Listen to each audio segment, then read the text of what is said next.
are hot-tempered. Because it was encoded by Satan in some families of the earth.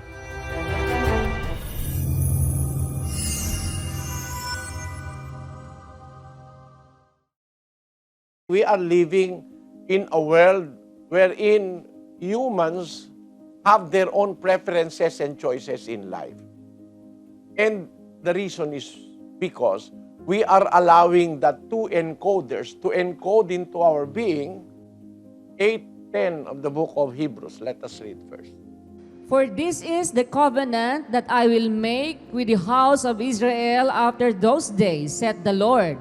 I will put my laws into their mind and write them in their hearts, and I will be to them a God, and they shall be to me a people. I will put my laws. I will encode my laws as a computer. God will put His laws into our hearts and our minds. Just like a computer receiving those inputs from the encoder. But if we allow Satan to encode things in that computer, then we will have different choices from those people who allowed God to encode His thoughts into our hearts and into our minds. So there are now in the world two kinds of people. There are hot-tempered. Because it was encoded by Satan in some families of the earth. We have to go back to the basic, go back from the start. We were all created righteous by God. At the original situation of creation, everything is good. There is nothing bad. Let us read 131 of the book of Genesis. Sister Luz. And God saw everything that He had made, and behold, it was very good. And the evening and the morning were the sixth day. On the sixth day, everything was finished, including man. And God saw everything that He had made, and behold, it was very good. So it's good.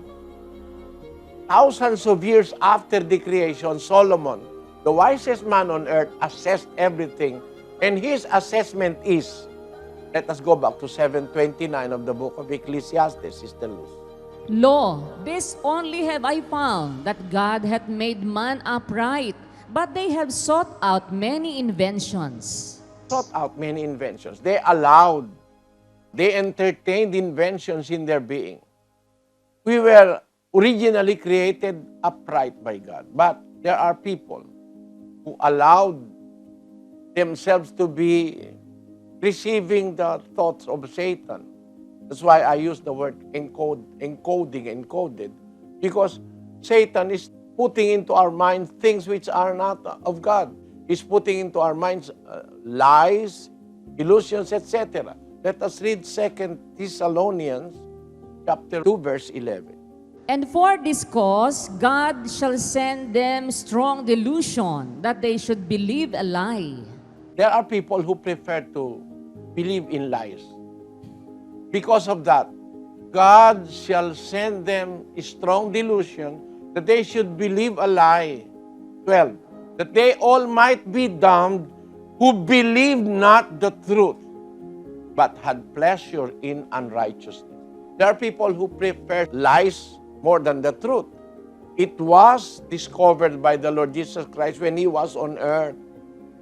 Let us read 3:18 of the book of John. He that believeth on Him is not condemned, but he that believeth not is condemned already, because he hath not believed in the name of the only begotten Son of God. And this is the condemnation, that light is come into the world, and men love darkness rather than light, because their deeds were evil. There are men who prefer evil than good.